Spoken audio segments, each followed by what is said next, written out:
मामाचं आणि मामीचं नवीनच लग्न झालं होतं आणि मामा माझ्या सुंदर मामीला माझ्या भरोशावर माझ्याकडे सोडून गेले. त्या संध्याकाळी मामीने जेव्हा झुकून पाण्याचा ग्लास उचलला तेव्हा तिच्या पदराच्या आडून दिसणारं ते नितळ गौरेपण पाहून माझ्या काळजाचा ठोका चुकला. माझ्या नजरेतली ती अनावर भूक तिलाही जाणवत होती. म्हणूनच तिने लाजून आपले ओठ दाताखाली दाबले आणि तिरक्या नजरेने माझ्याकडे पाहिलं. त्या रात्री पहिल्यांदाच तिला, नमस्कार मित्रांनो, माझं नाव कमल आहे आणि आज मी तुमच्यासाठी माझ्या मामीची कथा घेऊन आलो आहे. मला आशा आहे की तुम्हाला ही कथा आवडेल. मी मुंबईत काम करतो. मी एक तगडा 24 वर्षाचा तरुण आहे. माझा भावना दाटून आल्यावर इतकी मोठी आहे की तो एखाद्या स्त्रीसमोर मोकळा झाला तर तिला आपले कपडे बाजूला करण्यास भाग पाडू शकतो. कामामुळे मी घरी कमी जातो. एकदा मी घरी जाण्यासाठी थोडी जास्त रजा घेतली होती. त्याचवेळी माझी मामीची कथा घडली. माझी मामी खूप सुंदर आहे, अगदी अप्सरेसारखी. त्याचं वय मामापेक्षा थोडं कमी आहे. त्यांच्या शरीराचा प्रत्येक भाग जणू अग्नीत तापून सोन्यासारखा चमकला आहे. त्यांचे ओठ जणू तहान शांत करणाऱ्या थंड पाण्याच्या धारेसारखे आहेत. मामीचे व्यक्तिमत्व असे की त्यांच्या खोलीतून बाहेर येणं अशक्य आहे. फक्त आतल्या आत त्या तलावात उडी मारत राहावं. एकदा मी घरी एकटा होतो. माझी आई काही कामानिमित्त बाहेर गेली होती. तेव्हाच मामा आणि मामी घरी आले. त्यांचं नुकतंच लग्न झालं होतं. माझ्या मामाचा पाण्याचा व्यवसाय होता. घरी आल्यावर मामांनी सांगितलं, तुझी मामी इथेच राहील. मला काही काम आहे म्हणून मी तिला इथे सोडून जात आहे. त्यानंतर मामा निघून गेले. मी मामीला अनेकदा भेटलो होतो, पण असं घरी एकट्याने ती माझ्यासोबत पहिल्यांदाच होती. त्याने त्या दिवशी आकाशी रंगाची साडी नेसली होती. वरपासून खालपर्यंत ती अप्सरेसारखी दिसत होती, जणू नुकतीच पृथ्वीवर अवतरली आहे. मी म्हणालो, सांगा मामी, तुम्ही काय खाणार? ती म्हणाली, घरून जेवून आले आहे. मी म्हणालो, मग काय करायचं? मी टीव्हीवर गाणं लावलेलं, तोपर्यंत ते ऐकूया. टीव्हीवर मी रोमॅन्टिक गाणी लावली. मामीला मी म्हणालो, चला मामी नाचूया. ती म्हणाली, मी कधीच नाचले नाही. मी म्हणालो, काही हरकत नाही, मी तुम्हाला शिकवतो. मग मी माझा हात तिच्या कमरेवर ठेवला, दुसरा हात तिच्या हातात ठेवला आणि आम्ही नाचू लागलो. हळूहळू आम्ही जवळ आलो. मी मामीला तिच्या शरीरावर ठिकठिकाणी स्पर्श करून पाहिलं. कधी तिच्या कमरेवर, कधी तिच्या गालावर, तर कधी तिच्या पाठमोऱ्या बाजूवर. मी म्हणालो, मामी, तुम्ही तर खूपच सुंदर दिसत आहात. ती म्हणाली, धन्यवाद. मग मला काय झालं कुणास ठाऊक. मी माझी मान खाली करत गेलो. माझे श्वास तिच्या गालांना टकरू लागले. तीही थोडी लाजू लागली आणि जोरजोरात श्वास घेऊ लागली. काहीतरी नशेत मी मामींच्या ओठांना चुंबन घेतलं आणि तिला पापी देऊ लागलो. तीही माझ्यासोबत साथ देऊ लागली. हे सगळं काही विचार न करता घडत होतं. काही वेळ ती मला पापी देत राहिली आणि मग अचानक थांबली. ती मागे सरली आणि म्हणाली, हे सगळं बरोबर नाही. मी मामीला म्हणालो, मामी, तहान तर दोन्ही बाजूंना लागली आहे. ती दाबून काय फायदा? मामी दुसरीकडे वळली. समोरच्या आरशात मला पाहू लागली. माझी भावना दाटून आली होती. ही संधी मला हातातून जाऊ द्यायची नव्हती. मी पुन्हा मामीला हाक मारली. मामी. तिने माझ्याकडे पाहिलं. मी म्हणालो, मामी, तुम्ही मला खूप आवडता. तुमच्यासारखी सुंदर स्त्री मी आजपर्यंत पाहिली नाही. मी आज माझं प्रेम तुमच्यावर लुटायचं आहे. मामीने पुन्हा नजर खाली केली आणि तिच्या व्यक्तिमत्वानं हळूहळू दाबू लागली. तिचा इशारा मला समजला. ती मागून जाऊन हळूच तिला पकडलं. तिचं शरीर पूर्णपणे तापलं होतं. मी मागूनच तिच्या गालावर एक पापी घेतलं. मी तिला माझ्या मिठीत जोरात पकडलं होतं. आता मला तिला सोडायचं नव्हतं. ती थोडी नकार देत होती, पण मी तिला म्हणालो की आज ती मला तिला प्रेम करण्यापासून थांबवू शकणार नाही. मी तिच्या गळाला पापी देत राहिलो. तिच्या पाठीवरही मी खूप पापी घेतली. तिचे हात तिच्या व्यक्तिमत्वांना दाबत होते. त्याच हातांवर मीही माझे हात ठेवले आणि तिची मदत करू लागलो. मी तिच्या व्यक्तिमत्वांना जास्त जोरात स्पर्श करू लागलो. तिच्या रेशमी साडीवरून तिच्या व्यक्तिमत्वांना स्पर्शेचा अनुभव खूपच उत्तेजक होता.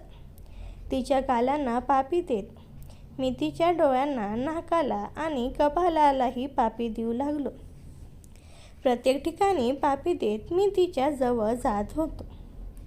मला तिला बेहद अशा पापी घ्यावासं वाटत होतं. मी तिचे हात माझ्या हातात घेतले आणि विचारलं, कसं वाटलं तुमच्या भाच्यांचं प्रेम? ती म्हणाली, मला आणखी हवं प्रेम. आज मला या प्रेमाच्या समुद्रात बुडूनच तृप्ती मिळेल. हे ऐकून मी पुन्हा तिला सर्वत्र पापी देऊ लागलो आणि हळूच तिची साडी बाजूला केली. मामी इतकी सुंदर दिसत होती की मी फक्त तिला पापी देत तिला खाऊन टाकायचं होतं. मग तिच्या शरीराचा प्रत्येक अवयव, प्रत्येक भाग खूपच कोमल आणि नशिल्या होत्या. तिच्या शरीराचा मादक सुगंध जगातील सर्व गुलाबांच्या सुगंधापुढे फिका वाटत होता. तिचे ओठ इतके मुलायम होते की जितकं की मी त्यांच्या जवळ जात होतो तितकीच माझी तहान वाढत होती. या कामदेवीला मी आज जीव ओवाळून प्रेम करायचं होतं. मी तिला प्रेमाने हळूच उचललं आणि खाटेवर नेलं. तिने स्वतःला पूर्णपणे मला समर्पित केलं होतं. तिने मला आपल्या मिठीत घेतलं. खाटेवरच्या त्या मखमली वातावरणात मामी पूर्णपणे विरघळून गेली होती. माझ्या स्पर्शाने तिच्या शरीरात एक वेगळीच वीज संचारली होती. मी हळूच तिच्या प्राची हुक सैल केली आणि जणू सौंदर्याचा एक खजिनाच माझ्यासमोर उघडला. तिचे ते सुडोल शरीर पाहून माझे भान हरपले. मी माझ्या ओठांना तिच्या मानेपासून सुरुवात केली आणि हळूहळू खाली सरकत तिच्या उंच वाट्यांना स्थिरावलो. मामीने आनंदाने डोळे मिटले होते आणि तिच्या तोंडातून एक हलकीशी आह बाहेर पडली. तिने माझे केस आपल्या हाताने घट्ट पकडले आणि मला स्वतःकडे ओढू लागली.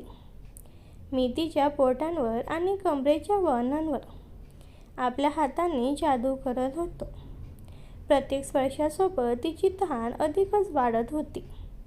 मी तिच्या नाभीवर एक ओले चुंबन घेतले तेव्हा ती शहारली आणि तिचे शरीर धनुष्यासारखे ताणले गेले. कमल, तू मला वेड लावतोस, ती अडखळत म्हणाली. मी तिला पुन्हा एकदा मिठीत घेतले. आता आमच्यात कोणताही पडदा उरला नव्हता. मी तिच्या कानात हळूच कुजबुजलो, मामी, आज ही रात्र फक्त आपली आहे. त्यानंतर आम्ही दोघेही त्या प्रेमाच्या अथांग सागरात खोलवर बुडून गेलो, जिथे फक्त आमचे श्वास आणि हृदयाचे ठोके ऐकू येत होते. माझ्या स्पर्शाने मामीच्या अंगावर सळसळून काटा आला होता. तिचे ते उधळलेले तारुण्य आणि माझ्या बाहूमधील तिचे कोमल शरीर यामुळे खोलीतलं वातावरण अधिकच धुंद झालं होतं. मी तिच्या रेशमी ब्लाऊजचे बंद हळुवारपणे सोडले तेव्हा तिने लाजून आपले डोळे मिटून घेतले. जणू एखादी उमलती कळी सूर्याच्या पहिल्या किरणाने थरथरावी तशी ती माझ्या मिठीत शारत होती. मी माझ्या ओठाने तिच्या मानेच्या वळणावर एक ओलं चुंबन घेतलं. ती असा सुस्कारा सोडून माझ्या खांद्यावर विरघळली. तिच्या शरीराचा तो मादक सुगंध आणि माझ्या मनातील ती अनावर ओढ आता सावरता येत नव्हती. मी तिच्या कमरेच्या नाजूक वेढ्याला दोन्ही हाताने सावरलं आणि तिला अधिकच जवळ घेतलं. मामी, आज तुमच्या सौंदर्याच्या या सागरात मला पूर्णपणे बुडायचं आहे. मी तिच्या कानात कुजबुजलो. तिनेही प्रतिसादात आपले हात माझ्या गळ्यात टाकले आणि मला स्वतःकडे ओढले. तिची ती उंचवलेली छाती माझ्या छातीला स्पर्श करत होती, ज्यामुळे आमच्या हृदयाचे ठोके एकमेकांना स्पष्ट ऐकू येत होते. मी हळूहळू तिच्या पोटांच्या नाजूक भागावर आपल्या बोटांनी नक्षी काढू लागलो. तेव्हा ती आनंदाने वेडी पिशी झाली. तिचा तो पेटीकोटचा नाडा सैल करताना माझे हात थोडे थरथरले, पण तिने प्रेमाने माझा हात पकडला आणि संमती दिली. आता आमच्यात फक्त शारीरिक ओढ नव्हती, तर एक अतृप्त तहान होती, जी आज शांत होणार होती. त्या रात्री चंद्राच्या प्रकाशात आम्ही दोघेही एकरूप झालो होतो, जिथे फक्त आमचे श्वास आणि प्रेमाचा निनाद घुमत होता. तिच्या कवडचा नादा माझ्या हातातून निसटला आणि तिचं ते नितं कांचनवर्णी शरीर जणू आकाशासारखं माझ्या डोळ्यांसमोर लख्ख चमकलं. मामीने लाजेने आपले दोन्ही हात आपल्या उंचवलेल्या वक्षस्थळांवर आडवे धरले होते, पण तिच्या त्या नाजूक बोटांवरही तिचं ते थरथरणारं तारुण्य ओसांडून वाहत होता. मी तिच्या अधिक जवळ गेलो आणि माझ्या तप्त श्वासाने तिच्या गळ्यांवर आणि खांद्यांवर एक शहारा उमटवला. तिच्या कमरेच्या नाजूक वळणावर माझा हात फिरताच ती शहारली आणि तिने हळूच असा एक मादक सुस्कारा सोडला. तिचे ते भिजलेले ओठ आता माझ्या ओठांच्या इतके जवळ होते की आमच्या श्वासांची उष्णता एकमेकांना जाळत होती. मी तिला माझ्या बाहूमध्ये इतक्या घट्ट पकडलं की तिच्या शरीराचा प्रत्येक अवयव माझ्या शरीराला भिडला होता. मामी, आज तुमच्या या सौंदर्याच्या अमृताचा एक थेंबही मला वाया घालवायचा नाही आहे. मी तिच्या कानात कुजबुजलो. तिने आपली मान थोडी तिरकी केली आणि माझे ओठ तिच्या उघड्या पाठींवर स्थिरावले. तिची ती रेशमी त्वचा स्पर्श करताच मला एका वेगळ्याच नशेत घेऊन जात होती. मी हळूहळू तिला बेडवर पूर्णपणे झोपवलं. तिचे ते काळेभोर विखरलेले केस पांढऱ्या चादरीवर पसरले होते, जणू चंद्राच्या प्रकाशात ढग विखुरलेले असावेत. मी तिच्या नाभीच्या खोलवरच्या भागात आपले ओठ टेकवले, तेव्हा ती बेडची चादर आपल्या हाताने गच्च धरून वेडी पिशी झाली. तिची ती अतृप्त तहान आता तिच्या डोळ्यात स्पष्ट दिसत होती. आम्ही दोघेही एका अशा कामवेड्याच्या शिखरावर होतो, इथून मागे परतणं आता अशक्य होतं. त्या रात्रीच्या शांततेत फक्त आमच्या हृदयाची धडधड आणि एकमेकांच्या श्वासांचा वेगवान आवाज घुमत होता. आमच्या श्वासांचा वेग वाढला होता आणि खोलीतील वातावरण प्रेमाच्या धुंदीने माखले होते. मी मामीच्या इतक्या जवळ होतो की मला तिच्या हृदयाचे प्रत्येक ठोके माझ्या छातीवर जाणवत होते. तिने माझे खांदे घट्ट पकडले होते. मी हळूच तिच्या कानाजवळ ओठ नेले आणि काही बोलणार तितक्यातच खोलीच्या बाहेरच्या दरवाजाची कडी वाजली. आम्ही दोघेही जागी शिरलो, जणू अंगावर कुणीतरी थंड बर्फाचे पाणी ओतावे अशी आमची अवस्था झाली. मामीने घाबरून माझे हात झटकले आणि पटकन आपली साडी सावरू लागली. तिचे डोळे भीतीपोटी विस्फारले होते. बाहेरून आवाज आला, कमल, अरे दरवाजा उघड, मी आलोय. तो आवाज माझ्या मामांचा होता, पण मामा तर कामासाठी बाहेर गेले होते. मग इतक्या लवकर परत कसे आले? मामींचा चेहरा पांढरा फडक पडला होता. ती थरथरत्या हाताने आपला ब्लाऊज सावरत होती. मी गडबडीत माझे कपडे नीट केले आणि आरशात स्वतःला पाहिले. मी धावत जाऊन दरवाजा उघडला. समोर मामा उभे होते, पण त्यांच्या हातात काही कागदपत्र होती. ते थोडे चिंतेत दिसत होते. आज येताच त्याची नजर विस्कटलेल्या बेडवर आणि घाबरलेल्या मामींवर पडली. मामीने कसाबसा पदर सावरला आणि ती खिडकीकडे बघू लागली. मामा शांतपणे म्हणाले, कमल, नीट बघ. काही विसरलो नाही ना मी? मला काही सुचेना. पण खरा ट्विस्ट तेव्हा आला जेव्हा मामाने त्यांच्या खिशातून एक छोटा कॅमेरा काढला, जो हॉलमध्ये लपवलेला होता. मामा हसले आणि म्हणाले, तुला काय वाटलं कमल? माझा पाण्याचा व्यवसाय आहे, म्हणजे मी फक्त पाणीच विकतो. मी तुझ्यावर आणि तुझ्या मामींवर लक्ष ठेवून होतो. मामीने रडत रडत मामांचे पाय धरले, पण मामांच्या चेहऱ्यावर रागाऐवजी एक विचित्र हास्य होतं. ते म्हणाले, घाबरू नकोस. मला हे सगळं आधीच माहीत होतं. किंबहुना मीच तुला इथे एकटी सोडून गेलो होतो, कारण मला पाहायचं होतं की हा तरुण भाचा काय करतो. मामांचे शब्द ऐकून माझे पाय लटलटू लागले. ही केवळ एक भेट नव्हती, तर मामाने रचलेलं एक जाळं होतं. आता मामा पुढे काय करणार? ते आम्हाला शिक्षा देणार की यामागे त्यांचा अजून काही मोठा हेतू आहे?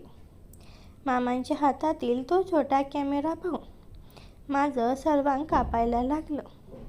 मामी अजूनही खाली मान घालून रडत होती, पण मामांच्या चेहऱ्यावर तो विचित्र आनंद मला जास्त घाबरवत होता.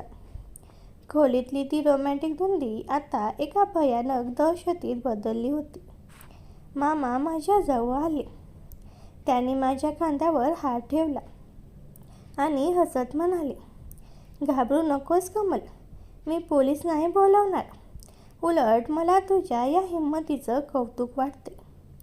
मला काही समजत नव्हतं. मामा पुढे आले.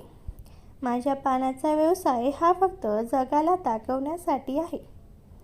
खरं तर मी मोठ्या लोकांच्या खाजगी गोष्टींचे व्हिडिओ बनवून त्याला ब्लॅकमेल करतो. पण आज मला माझ्याच घरात एक हिरा सापडलाय. मामाने तो कॅमेरा लॅपटॉपला जोडला आणि मगाशी आमचे जे काही खाजगी क्षण झाले होते ते स्क्रीनवर दिसू लागले.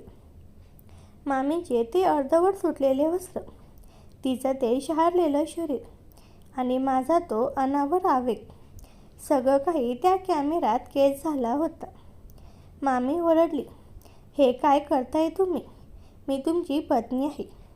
मामा थंडपणे हसली, हो, म्हणूनच तर या व्हिडिओची किंमत जास्त असेल.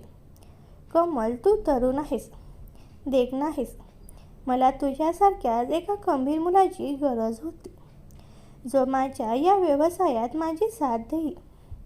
जर तू तयार असशील तर हा व्हिडिओ कधीच कुणासमोर येणार नाही. नाहीतर मामाने तो व्हिडिओ डिलीट करण्याच्या बटणावर बोट ठेवलं, पण त्याचं दुसरं बोट सेंटवर होतं. जर त्याने तो व्हिडिओ माझ्या आईला किंवा गावी पाठवला असता तर आमचं आयुष्य उद्ध्वस्त झालं असतं. मामीने माझ्याकडे अत्यंत काकुतीने पाहिलं. तिच्या डोळ्यातून वाहणारे अश्रू आणि तिचं ते घाबरलेलं सौंदर्य पाहून माझं हृदय भिवटून निघालं. आता माझ्यासमोर दोनच मार्ग होते. एकतर मामांच्या या काळधंद्यात सामील व्हायचं किंवा स्वतःच्या आणि मामीच्या अब्रूचा लिलाव होताना पाहायचा. मी मामांकडे पाहिलं आणि धीर एकवटून विचारलं, मला नक्की काय करावं लागेल? मामांच्या डोळ्यात एक विजेसारखी चमक आली. ते म्हणाले, उद्या रात्री एका मोठ्या हॉटेलमध्ये एक पार्टी आहे, जिथे तुला आणि तुझ्या मामीला माझ्यासोबत यायचं आहे. बाकी काय करायचं ते मी वेळेवर सांगेन. मामीचा तो मादक सुगंध अजूनही खोलीत दरवळत होता. पण आता त्या धोक्याचा वास येत होता. आमचं हे अधुरं राहिलेलं प्रेम आता एका भयंकर गुन्ह्याच्या वाटेवर उभं होतं. मामांच्या त्या अटीने माझ्या पायाखालची जमीन सरकली होती. पण मामींची अब्रू वाचवण्यासाठी मला त्यांच्या त्या काळ्या खेळात सामील होण्याशिवाय पर्याय नव्हता.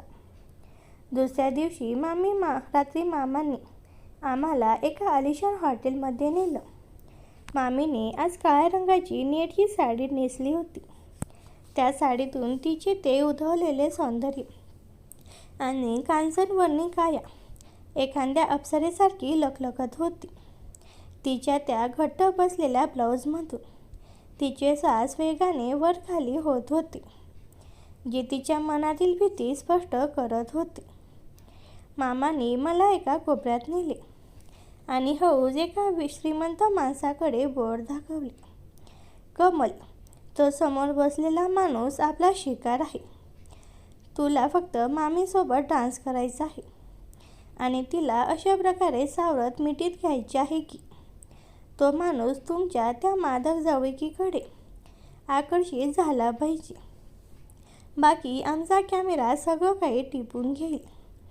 मी आणि मामी डान्स फ्लोअरवर गेलो. तिथे मंद प्रकाश होता आणि रोमॅन्टिक संगीत वाजत होतं.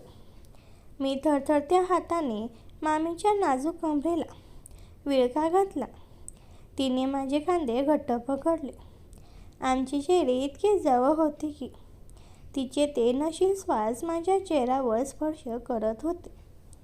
तिच्या त्या रेशमी त्वचेचा स्पर्श होताच मला पुन्हा एकदा त्या रात्रीची आठवण झाली. मी तिच्या कानात कुजबुजलो, घाबरू नका मामी, मी तुम्हाला काहीही होऊ देणार नाही. मामीने आपले पाणावलेले डोळे आणि माझ्या डोळ्यात घातले. तिच्या त्या भिजलेल्या पापण्या आणि ओल्या ओठांनी मला पुन्हा एकदा वेड लावलं. डान्स करताना मी तिला हळूच झुकवलं आणि तिच्या मानेच्या वळणावर डोकं टेकवलं. लोकांच्या नजरेत ते एक नाटक होतं, पण आमच्यासाठी मात्र ते अतृप्त प्रेम होतं. आमच्या त्या अनावर ओढीने पूर्ण हॉलमध्ये एक वेगळीच वीज संचारली होती. तो श्रीमंत माणूस आमच्याकडे टक लावून पाहत होता. मामाचा प्लॅन यशस्वी होत होता. पण अचानक मामांच्या चेहऱ्यावरचा रंग उडाला. हॉटेलच्या दरवाजातून पोलिसांची एक तुकडी आत शिरली. मामाने पटकन आपला कॅमेरा लपवण्याचा प्रयत्न केला. पण तो माणूस, ज्याला मामा शिकार समजत होते, हसून उभा राहिला. तो कोणी साधा माणूस नव्हता, तर तो इंटरकव्हर पोलीस ऑफिसर होता. आता मामाच्या त्या धक्कादायक जाळ्यात आम्ही दोघेही अडकणार होतो की ही वेळ आली होती मामांना धडा शिकवण्याची. मामीने माझा हात जोरात दाबला आणि एक भयंकर निर्णय घेण्याचे संकेत दिले. पोलिसांना पाहून मामांच्या चेहऱ्यावरची उडालेली झोप आणि मामीच्या डोळ्यातील ती अनावर भीती, सगळं काही एका क्षणात बदललं. तो अंडरकव्हर ऑफिसर मामांच्या दिशेने चालू लागला. पण मामीने अचानक माझा हात इतक्या जोरात दाबला की मला तिच्या मनातला धक्कादायक प्लॅन समजला. मामीने अचानक त्या ऑफिसरच्या दिशेने जात स्वतःचा तो रेशमी पदर मुद्दाम खाली पाडला आणि रडण्याचा बनाव केला. सर, वाचवा मला. हे लोक मला जबरदस्तीने इथे घेऊन आले आहेत.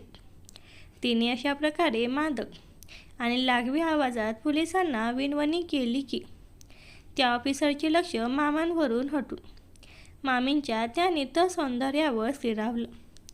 संधी मिळताच मामाने तिथून पळ काढण्याचा प्रयत्न केला, पण मी त्यांना अडवलं. मी मामांच्या खिशातून तो मेमरी कार्ड असलेला कॅमेरा हिसकावून घेतला, ज्यामध्ये आमचे ते खाजगी क्षण होते. काही वेळातच तिथे गोंधळ उडाला. मामांना पोलिसांनी पकडलं, पण मामीने तिच्या सफाईने आणि सौंदर्याच्या जोरांवर पोलिसांना असं काही फिरवलं की त्यांना वाटलं मी आणि मामी या सगळ्यातून निर्दोष आहोत. त्या रात्री उशिरा आम्ही सुखरूप घरी परतलो. घर एकदम शांत होतं. मामा आता तुरुंगात होते. मामीने दाराची कडी लावली आणि माझ्याकडे पाहिलं. तिच्या डोळ्यात आता भीती नव्हती, तर एक वेगळी चमक होती. तिने तिची ती काळ्या नेटची साडी पुन्हा एकदा नीट केली आणि माझ्याजवळ आली. कमल, आज जर तू नसतास तर माझं आयुष्य उद्ध्वस्त झालं असतं. मामाने माझा वापर केला, पण तू मला खरं प्रेम दिलं. ती अत्यंत कातर स्वरात कुजबुजली. तिने तिचे उष्ण हात माझ्या गळ्याभोवती टाकले. तिच्या शरीराचा तो नबिला सुगंध पुन्हा एकदा मला वेड लावू लागला. आज कोणतीही भीती नव्हती, कोणताही कॅमेरा नव्हता. तिने आपले भिजलेले ओठ माझ्या ओठांच्या इतक्या जवळ आणले की आमच्या श्वासांची उष्णता पुन्हा एकदा वाढू लागली. मी तिला पुन्हा एकदा त्याच बेडवर नेलं, जिथे आमची ही रोमॅन्टिक सफर सुरू झाली होती. त्या रात्री आम्ही केवळ एका भावाचा मामींच्या नात्यात नव्हतो, तर आम्ही दोन ताणलेले शरीर होतो, ज्यांनी एकमेकांच्या प्रेमात पूर्णपणे बुडून जाण्याचं ठरवलं होतं. मामांचा तो काळा खेळ संपला होता, पण आमची ही मखमल रात्र मात्र आता खऱ्या अर्थाने सुरू झाली होती. मित्रांनो, ही कथा काल्पनिक असली तरी प्रेमात पडल्यावर माणूस कसंही धाडस करू शकतो. कथा आवडली असेल तर लाईक करा आणि सबस्क्राईब करायला विसरू नका. आणि कमलने जे काही केले ते बरोबर केले की चूक, कमेंटमध्ये तुमचा राय नक्की लिहा. धन्यवाद.